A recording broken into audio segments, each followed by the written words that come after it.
mind again. You usher him into your chamber, which is still airing out from last night's vinegar rinse.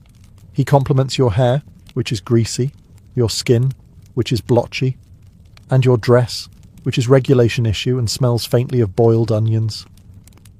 You thank him anyway. Flattery is the real currency here.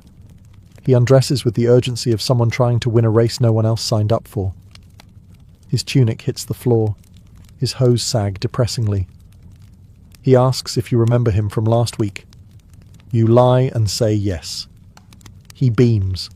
You go through the usual motions. You pretend he's charming. He pretends he's impressive. He lasts about the time it takes a monk to light a candle, then flops over, out of breath and full of compliments. You smile professionally, like a saint who's seen things and no longer flinches. He lingers, talks about his wife, says she doesn't understand him. You nod sympathetically, calculating whether the bread he brought is mouldy yet. Before he leaves, he places the loaf gently on your table like a man offering treasure. It's warm. You can't be mad. Bread is bread, and you haven't had warm anything since last feast day. Once he's gone, you check the coin pouch he left. 2 pennies short. Again. You sigh, pocket it, and make a mental note to add it to your growing tab. You consider nibbling the bread now, but decide to wait. If your next client doesn't show up, it'll be your consolation prize. You fluff the straw-stuffed mattress, straighten your gown, light a bit of dried lavender to reset the mood. A new day, a new disappointment. And that was just the morning rush. With the baker gone and your dignity mostly intact, you head downstairs for breakfast, or as it's known in the brothel, whatever hasn't been stolen yet. The communal table is already surrounded by the rest of the girls, all in various states of disrepair.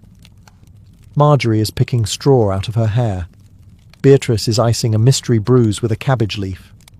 Gertrude, as usual, looks far too pleased with herself, which probably means someone important paid her in actual coin. You slide into your spot, eyeing the breakfast offerings. A wooden plate with stale bread crusts, a chunk of yellow cheese that's sweating profusely despite the weather, and half a boiled onion. There's also a communal mug of watered-down ale. It's lukewarm and cloudy, like the future. You break off a bit of bread and try not to chip a tooth.